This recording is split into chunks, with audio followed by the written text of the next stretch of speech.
నమస్కారం మిత్రులారా, నా పేరు సూరన్న. మొదటిసారి చూశారు తప్పకుండా సబ్స్క్రైబ్ చేయండి, బెల్ బటన్ క్లిక్ చేయడం మర్చిపోకండి. అయితే ఈరోజు న్యూ ఇయర్ 2025లో ఎంట్రీ అయ్యామని చాలామంది సెలబ్రేషన్ చేసుకుంటున్నారు. మాది ఒక యోధా కుటుంబంలో పుట్టిన మహర్లం అని చెప్పుకుంటూ కొందరు గర్వంగా ఫీల్ అవుతారు. అయితే అది పిట్ట కథనా లేకుంటే కట్టు కథనా? నిజంగానే నాడు 500 మంది మహర్లు కలిసి 28,000 మందిని చంపారా లేదా? అసలు విజయం ఏంటి, ఆ యుద్ధం ఏంటి అని మనం ఒకసారి చర్చిద్దాం. మన మధ్యలో దిలీప్ అన్నగారు ఉన్నారు. దిలీప్ అన్న, ఒకసారి నమస్కారం అన్న. జై భీమ్. ఈరోజు సూరన్న టీవీ కెమెరా ముందు ఉన్నాం. ఎందుకంటే వాస్తవాలే చెప్పాలి, నిజాలే చెప్పాలి. అది నిజం అనేది కూడా నిఖార్సంగా ఉండాలనేది నా నైజం.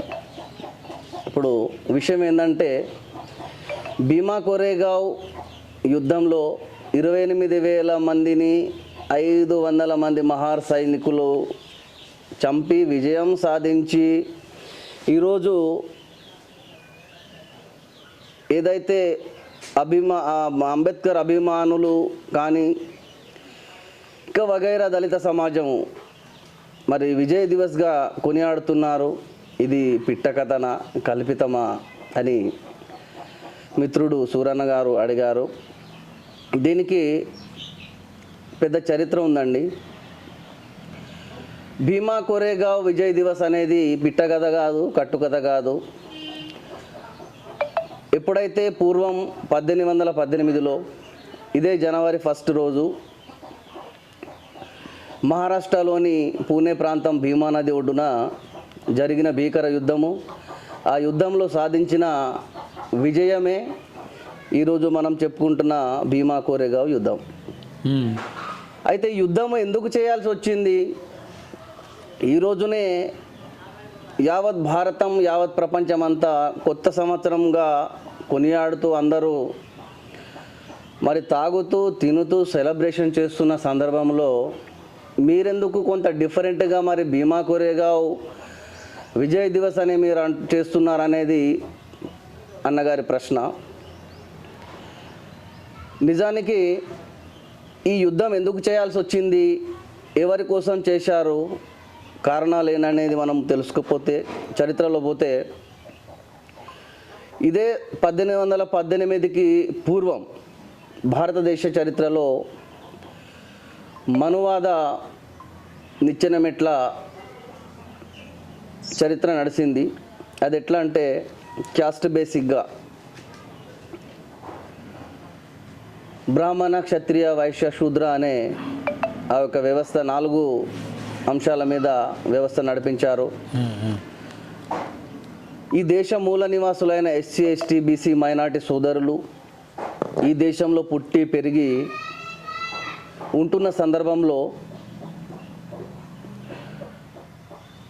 2000 సంవత్సరాలకు పూర్వం భారతదేశానికి వలస వచ్చిన ఒక జాతి సమూహం ఉంది. అది బ్రాహ్మణ సమూహం. అంటే వలస వచ్చారు, మా దేశం వలస వచ్చిన వాళ్ళు యూరేసియా దేశం నుంచి వచ్చారు. యూరేసియా దేశం నుంచి వలస బ్రతకడానికి, వ్యాపారం చేసుకోవడానికి వచ్చిన సందర్భము చెప్పుకోవచ్చు. బ్రిటిష్ కాలంలో ఈ వ్యవస్థలో ఈ వ్యవస్థ ఎప్పుడైతే పీష్వా సైన్యము, బాజీరావు సైన్యం అనేది, పీష్వా బ్రాహ్మణులు అనేది ఈ వర్ణ వ్యవస్థను స్థాపించిన తర్వాత దేశంలోని అట్టడుగు వర్గాల వారు, ఎస్సీ, ఎస్టీ, బీసీ, మైనార్టీ వారు, వాళ్ళ జీవన విధానము, వాళ్ళ పరిస్థితి చాలా అధోరకంగా ఉంది. ఎలా ఉందంటే, ఇప్పుడు ఈ ఎంచుకున్న 4 వర్ణాలు ఏ వర్ణం కూడా ఈ దేశ మూల నివాసులు లేరు. అంటే దేశ మూల నివాసులు కేవలం ఎస్సీ, ఎస్టీ, బీసీలేనా? ఎస్సీ, ఎస్టీ, బీసీ, మైనారిటీ వీళ్ళే, వాస్తవానికి వీళ్ళే. అంటే బ్రాహ్మణిక కల్చర్ మన దేశానికి కాదు. అయితే వీళ్ళు ఎందుకు ఇప్పుడు క్యాస్ట్ సిస్టమ్ని బట్టి మనం ఎస్సీ, ఎస్టీ, బీసీ అంటున్నాం, కానీ అప్పుడు కేవలం మూల నివాసులు. ఎందుకు మూల నివాసులు అంటే ఇక్కడ పుట్టి పెరిగిన వాళ్ళనే మూల నివాసులు అంటారు.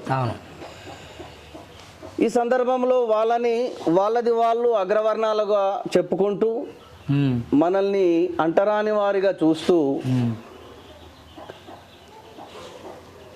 ఏదైతే దళిత సమాజం ఉందో, ఎస్సీ సమాజం ఉందో, ఎస్టీ బీసీ వీళ్ళంతా కూడా శూద్ర జాతులలో వస్తారు. ఈ శూద్రులంతా అంటారు అని వాళ్ళు ముద్ర వేసి ఈ శూద్ర జాతికి ఆ కాలంలో పీష్వా బాజీరావు కాలంలో మెడకు ముంత, ముడ్డికి చీపురు, తాటికొమ్మ చీపురు పెట్టి మనల్ని అంటుకుంటే పాపము, మాతో మాట్లాడితే పాపము అని అంటరాని వారిగా చూస్తూ ఘోరాతి ఘోరంగా, ఎందుకంటే పశువుల కన్నా హీనంగా ఈ దళిత సమాజాన్ని చూసే సందర్భం అది. ఇప్పుడు నా డౌట్ ఏంటంటే మీరు చెప్పే వాస్తవమే, కానీ అంత ఘోరాతి ఘోరంగా చూసిన సమాజంలో మన మూల నివాసి బతికారు అప్పుడు. ఎస్. అయితే అలాంటి వాళ్ళు ఆ యొక్క మహారాజులు అంటే ఎవరైతే పిలువబడరో 28,000 మందిని చంపడం సాధ్యం ఎట్లయితే నా క్వశ్చన్. అదే ఆ పాయింట్కి వస్తున్నాను నేను. చెప్పండి, అదే చెప్పండి. ఎందుకంటే దానికి బిఫోర్ ఉన్న చరిత్ర తెలిస్తేనే ఆ పాయింట్ మనకు కరెక్ట్ ఉన్నది అనేది అర్థమవుతుంది. చెప్పండి. ఇట్లాంటి సందర్భంలో ఏదైతే ఛత్రపతి శివాజీ మహారాజు ఉన్నారు, ఆ మహాపురుషుడు ఆ యొక్క రాయగఢ్ ప్రాంతంలో సింహాసనం అధిష్ఠించాలి. అప్పుడు ఆయనకు రాజ్యాభిషేకం చేయాలి. రాజ్యాభిషేకం చేయాలన్నా, సింహాసనం అధిష్ఠించాలన్నా, ఏ కార్యక్రమం చేయాలన్నా బ్రాహ్మణులు తప్పనిసరి ఆ టైంలో, ఆ సందర్భంలో. ఏం చేయాలనేది ఇప్పుడు శివాజీ మహారాజు కూడా శూద్రుడే. అవును. కొందరు బ్రాహ్మణ అంటే మా శూద్రులు అంటే కొందరు అంటారుగా, బ్రాహ్మణికలు అంటారు కానీ తన్ని కాదు. ఎందుకంటే ఆయన బీసీ వర్గానికి ఇప్పుడున్న సమాజంలో బీసీ మరాఠా కమ్యూనికేషన్ చెందిన అవును ఆయన ఆ మహారాజు పాపం ఆయన ఆ టైంలో కూడా ఈ సమాజం కోసము, సమాజం కోసము ఆయన కొట్లాడి మరి ఒక రాయగఢ్ ప్రాంతాన్ని ఆయన స్థాపించుకొని రాజుగా ఉన్నాడు. ఆయనకు రాజ్యాభిషేకం చేయడానికి కూడా ఏ బ్రాహ్మణ వ్యక్తి కూడా రాలేకపోతారు. అట్లాంటప్పుడు శివాజీ మహారాజ్ గారు ఏం చేస్తారంటే బంగారు, వెండి, మనులు, మాణిక్యాలు ఒక సంచులో వేసుకొని గగాభట్ అనే బ్రాహ్మణుని దగ్గర వెళ్ళి, అయ్యా ఈరోజు నేనైతే ఈ యుద్ధంలో విజయం సాధించిన, ఈ ప్రాంతం అంతా సాధించిన నా ఆధీనంలో ఉంది, నాకు రాజ్యాభిషేకం చేయాలి, ఎవరు రావడం లేదు కాబట్టి దయచేసి మీరు వచ్చి నాకు రాజ్యాభిషేకం చేయాలి అని అంటే ఆయన ఇచ్చిన అదంతా ఏదైతే సొమ్ముందో ఈ వెండి, బంగారం, మనులు, మాణిక్యం తీసుకొని రాజ్యాభిషేకానికి వస్తాడు. వచ్చిన తర్వాత ఆయనకు అప్పుడు మనసొప్పది, ఆయనకు రాజ్యాభిషేకం చేయడానికి కూడా మనసొప్పకుండా చేతితోటి వేయాల్సిన తిలకము కాళ్ళ బొటన వేలుతోటి శివాజీ మహారాజ్కు చేస్తాడు. అంటే రాజుగా అభిషేకించడానికి కూడా తాను అర్హుడు కాదు, చేతితో వేయలేదు, కాలుతో వేశాడు. ఇదంతా ఒకవైపు అయితే ఆయన కుమారుడు సంభాజీ మహారాజు ఉండే. ఇప్పుడు తండ్రి తర్వాత రాజ్యాన్ని పరిపాలించేవాడు కొడుకే కాబట్టి ఇప్పుడు కుట్రబుద్ధితోటి శివాజీ మహారాజుకు ఆయన తినే అన్నంలో విషమేసి ఆయనని చంపేశారు. అనంతరము సంభాజీ మహారాజు రాజుగా ఉన్నాడు. ఉన్న తర్వాత ఈ బ్రాహ్మణులకు మింగుడు పడకుండా మరి అక్కడనే ఆయన సంస్థానంలోనే కొంతమందిని వాళ్ళు పెట్టి ఆ సంభాజీ మహారాజును కూడా ఉరితీసి పైన కాళ్ళు కింద తలగా వేలాడుతూ చూస్తూ మరి ఆయన చర్మం ఒలిచి కత్తితోటి ముక్కలుగా కోసి ఆ యొక్క మహానదిలో పడేస్తారు. ఇదంతా ఒకవైపు అయితే అప్పుడున్న అంటరాని ఏదైతే వ్యవస్థ ఉందో, ఇంతటి ఘోరమైన నీచమైన వ్యవస్థలో బ్రతకడం చాలా కష్టం. ఎందుకంటే ఒక పశువుకు, ఒక కుక్కకు, ఒక పందికి లేని విలువ మనుషులకు లేకపోయా అప్పుడు. అదే ఉండే విలువ. అయితే ఇదంతా వాళ్ళు ఆ సమాజం, ఈ మూల నివాసులు స్ట్రగుల్ అవుతూ వస్తున్న కాలంలో ఈ బ్రిటిష్ వాళ్ళకు, పీష్వా వాళ్ళకు పడకుండా ఎలాగైనా ఈ బ్రిటిష్ వాళ్ళని తరిమేసి ఈ పీష్వా వాళ్ళు రాజ్యం స్థాపించాలనే కుట్రతో వాళ్ళతోటి యుద్ధానికి ప్రతిపాదించినప్పుడు కొన్ని సందర్భాల్లో ఒక యుద్ధం జరుగుతుంది.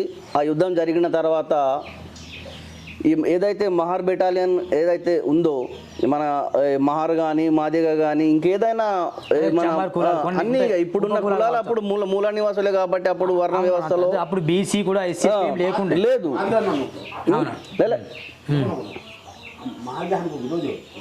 రైట్ అయితే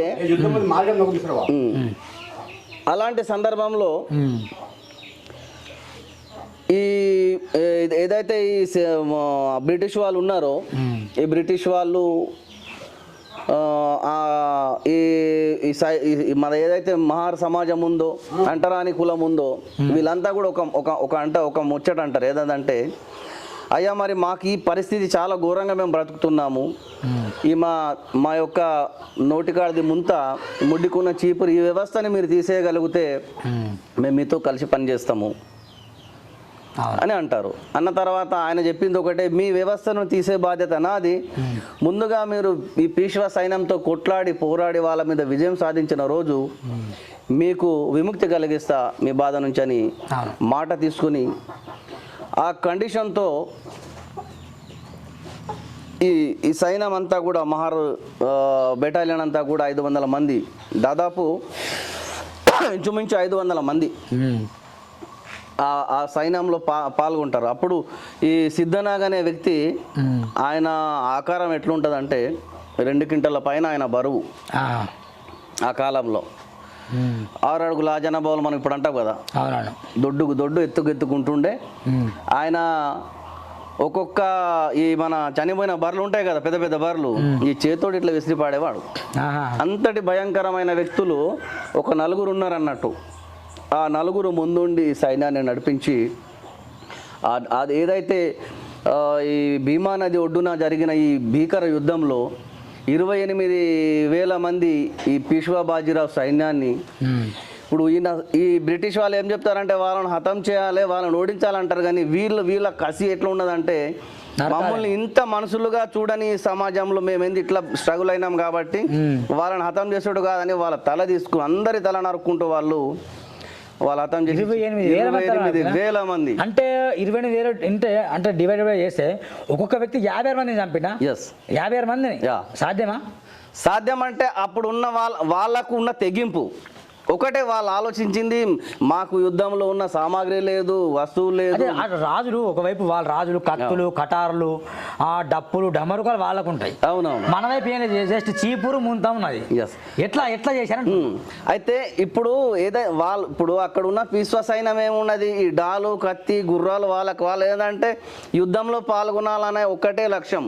కానీ వీళ్ళది ఏదంటే ఈ వర్ణ వ్యవస్థ నుంచి మేము బయటపడాలి, మా ఈ యొక్క అంటరానితనం నుంచి బయటపడాలి అని ప్రగాఢమైన ఆత్మవిశ్వాసంతో ఆ బుద్ధి బలంతో వాళ్ళకి ఏది చేతికి వస్తే అదే వాళ్ళ ఒక ఆయుధంగా తీసుకుని వాళ్ళ భీకర యుద్ధంలో పాల్గొని వాళ్ళని హతమార్చడం జరిగింది. వాళ్ళ కత్తులతో వాళ్ళనే పొడిచింది అనిపిస్తుంది. కావచ్చు, అట్లా కూడా కావచ్చు. అంటేనా వీళ్ళు బలశాలులు, చాలా బలవంతులు. ఆ సందర్భంలో 11 మంది మన సైనికులు కూడా చనిపోతారు. ఆ 11 మంది చనిపోయిన సైనికుల స్తూపమే ఇప్పుడు భీమ్ కోరేగావ్ నది ఒడ్డున స్తూపంగా ఉంది. ఆ స్తూపం దగ్గర డాక్టర్ బాబాసాహెబ్ అంబేద్కర్ గారు చరిత్ర తెలుసుకున్నాడు. చాలా మంది మహాపురుషులు ఉన్నారు. జ్యోతిబా ఫులే ఉన్నాడు, షాహు మహారాజ్ ఉన్నారు, రామస్వామి ఉన్నారు, పేరియర్ రామస్వామి, ఇంకా నారాయణ గురు ఉన్నారు. చాలా మంది మహానుభావులు ఉన్నారు. కానీ చరిత్ర వాళ్ళ ఏదైతే గత చరిత్ర ఉన్నారో ఆ చరిత్రను బయట తేలకపోయారు. అప్పుడున్న కాలం అటువంటిది.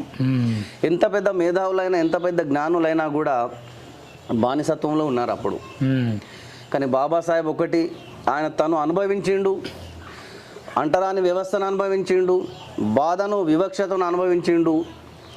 నాటి కాలంలో జరిగిన ఏదైతే తన జాతి వాళ్ళు అనుభవించిన బాధను కూడా తాను తెలుసుకుని ఇంతటి యుద్ధంలో ఈ మహాసైనికులు మా కోసం పోరాటం చేసిండని వాళ్ళ నివాళులర్పించడానికి ఆయన వెళ్ళిన సందర్భము. ఈరోజు సమస్త భారతదేశంలో ఉన్న అన్ని మహనీయుల చరిత్ర మనకు తెలిసిందంటే కేవలం బాబాసాహెబ్ వాళ్ళ చరిత్రను తీసుకొచ్చి అన్ని సమాజానికి, ఎస్సీ ఎస్టీ బీసీ మైనారిటీ సమాజాలంతటికి కూడా వాళ్ళ మహాపురుషులను పరిచయం చేసి ఇగో ఇది మన చరిత్ర అని చెప్పిన సందర్భమే ఈరోజు సందర్భం. ఇది పాఠ్య పుస్తకాల్లో కూడా అక్కడ కనిపించదు, ఎప్పటి వింటున్నాం ఇట్లా. అవును, ఎవరో మీలాంటి వాళ్ళు మేధావులు కావచ్చు, చాలా మంది చెప్తే వింటున్నాం, కానీ పాఠ్య పుస్తకాల్లో ఎందుకు మరి భీమ్ కోరేగా లిఖించమని ఇంత తీర్మానం చేయలే. అవును, అదే మళ్ళీ అందరూ మళ్ళీ ముంత కట్టుకోవాలి, వెనక చీపురు కట్టుకోవాలి. ఇప్పుడు విద్య అనేది మనకు లేకపోతే ఆలోచన మనకు రాదు. అవును, ఆలోచన రాకపోతే రాదు, మనకు జ్ఞానం ఉండదు. ఆ జ్ఞానం లేకపోతే మనం అవివేకులుగా బానిసలుగా వాళ్ళు చెప్పింది మనం చేస్తాం. కాబట్టి ముందు విద్యను నాశనం చేస్తూ వాళ్ళు వచ్చిండ్రు. రెండవ సందర్భం ఏంటంటే, ఈ రాజ్యాంగం ప్రకారం హక్కులు అధికారాలు ఉన్నాయి కాబట్టి ఈ అధికారం వాళ్ళకు మెయిన్గా తీసేయాలంటే రాజ్యాంగాన్ని మనం డిస్టర్బ్ చేయాలి. నాకు ఇంకో క్వశ్చన్ ఉంది ఒకటి. చెప్పండి. 500 మంది వెళ్ళేసి 28,000 మంది చంపిళ్ళు. అవును, ఓకేనా? అప్పుడున్న సమాజంలో మూల నివాసాన్ని పిలవడం చాలా తక్కువ మంది. అవును, వాళ్ళని హతమార్చిండ్రు. ఇప్పుడు మన దేశంలో, మన రాష్ట్రం తెలంగాణలో, ఆంధ్రప్రదేశ్ చూస్తే కనుక ఓకే, చాలా మంది ఉన్నారు. అంటే మూల నివాసాలు అప్పుడే ఏవైతే ఉన్నాయో సబ్ క్యాస్ట్ వచ్చి ఇప్పుడు చాలా మంది ఉన్నారు. వాళ్ళందరూ ఎందుకు మరి ఈ రెడ్లను విలమని వాళ్ళు అంటే పొడవడం కాదు, కానీ వాళ్ళ కుర్చీని లాక్కొని అదే కుర్చీలో వీళ్ళు ఎందుకు కూర్చోలేకపోతారు? అప్పుడు తల నరికిన వాళ్ళు ఇప్పుడు సీట్ తీసుకోలేరా? సీట్లో కూర్చోలేరా? తీసుకోవచ్చు. ఇప్పుడున్న సమాజంలో మైండ్ సెట్ అనేది వాళ్ళు డైవర్ట్ చేస్తున్నారు. మన దృష్టి అనేది కేవలము ఫైటింగ్ మీద ఉన్నది, కానీ రాజ్యాధికారం మీద లేదు. బాబాసాహెబ్ ఏమన్నాడంటే, ముందు చదవండి, శిక్షితులు కావాలి, సమీకరణ కావాలి, పోరాటం చేయాలి. ఇప్పుడు మనము సమీకరణ కాకుండా పోరాటం చేస్తున్నాము. ఏ పోరాటం చేస్తున్నాం? కాబట్టి ఇప్పుడు మెజారిటీ పీపుల్ యాక్చువల్లీ భారతదేశంలో ఎస్సీ ఎస్టీ బీసీ మైనార్టీ వాళ్ళే. ఇప్పుడు మన మధ్యనే మనకు కొట్లాడబెట్టి ఈ దేవుళ్ళ పేరుతో, మేము ముఖ్యంగా దేవుళ్ళ పేరు చేయండి వాళ్ళకి ఏ కూడా పప్పు ఉడకది వాళ్ళది. మతం లేని రాజకీయం చేయట్లే. ఇప్పుడు వాళ్ళు బాబాసాహెబ్ ఒక మాట అంటాడు, ఏమంటాడంటే, ఏదైతే నాయకుడు కానీ ఒక వ్యక్తి కానీ మతాన్ని వాడుకొని, ప్రాంతీయతను వాడుకొని, కులాన్ని వాడుకొని ఆయన రాజ్యం వెళ్తాడు. ఎందుకంటే ఇప్పుడు కులము అంటే ఇప్పుడు మనలో ఉన్న ఎస్సీ ఎస్టీ బీసీ మైనార్టీ వాళ్ళని ఇక్కడనే 4 వర్ణాలు పెట్టిండు, ఈ శూద్ర జాతిలోనే. అవునవును, మనం శూద్రులు కూడా కాదంలో, అతి శూద్రులము. అవును, ఈ అతి శూద్రుల్లో 4 వర్ణాలు ఉన్నాయి. ఈ 4 వర్ణాల్లో వాళ్ళకి సబ్ క్యాస్ట్లు పెట్టిండు. మళ్ళీ కులాలు ఉపకులాలు. అవును, ఇప్పుడు బాబాసాహెబ్ ఏమన్నాడంటే, ఈ అన్ని కులాలు కలిసి ఒకటే కావాలని ఎస్సీలకు షెడ్యూల్ క్యాస్ట్ అని పెట్టిండు. ఆయన ముందు చూపు, బాబాసాహెబ్ది ఒక ముందు చూపు మనం చూస్తున్నాం. ఎందుకంటే రేపటి రోజు ఫ్యూచర్లో ఈ వ్యవస్థ ఇట్లా అవుతుందని ముందు చూపుతోటే ఆయన ఎస్సీ అని పెట్టిండు, బీసీ అని పెట్టిండు, ఎస్టీ అని పెట్టి, మైనార్టీ అని పెట్టి అందరిని యూనిటీగా కలిపిన సందర్భము. ఇప్పుడు మనం విడిపోతున్నాం. కాబట్టి ఇది ఏంటంటే, ఈ కులం అనేది, ఈ కుళ్ళు అనేది, కుతంత్రాలు అనేది లేకపోతే మనం రాజ్యాధికారం సంపాదించడానికి దగ్గరలోనే ఉంటాం. ఓకే. ఇదండి ముఖ్యంగా సమతా సైనిక్ జిల్లా ఇన్ఛార్జి అయినటువంటి దిలీప్ జాడి గారితో కాసేపు మాట ముచ్చటి కార్యక్రమం చేయడం జరిగింది. వాస్తవానికి అది పిట్ట కథ కాదు, కట్టు కథ కాదు, ఉట్టి కథ కాదు, అది నిజమైన వాస్తవికత అని తెలియజేయడం జరిగింది.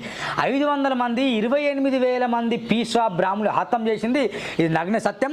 చరిత్రని తిరిగి రాస్తున్నా కూడా, చరిత్రలో లిఖించబడకున్నా కానీ ఇది నగ్న సత్యం అని చెప్పేసి ప్రతి సంవత్సరం జనవరి 1న ఒకవైపు చిందులు విందులు, రాత్రింబగళ్ళు, ఊరేగింపులు, డ్యాన్సులు చేసుకుంటూ ఒక వర్గం ఉంటే, బాబాసాహెబ్ అంబేద్కర్ అడుగుజాలలో వేసుకుంటూ సమతా సైనికులు కావచ్చు, బౌద్ధ సమాజం కావచ్చు, మహర్లు కావచ్చు, వీళ్ళు మాత్రం ఖచ్చితంగా భీమ్ కోరేగావ్ విజయ దినోత్సవం జరుపుకుంటూ ముందుకెళ్తాం. ఎందుకంటే ఇది పోరాటం చేసిన ఘనత మాది కాబట్టి 28,000 మంది తల నరుక్కుంటా 500 మంది మహర్లు చేసిన పోరాటం ఇది కాబట్టి ఖచ్చితంగా కూడా రాజ్యాధికారం మాత్రమే దీనికి అంతిమ లక్ష్యం. ఇప్పుడున్న దొరల్ని, దొంగల్ని, రెడ్లని, విలమల్ని అనుకుందాం ఎగ్జాంపుల్.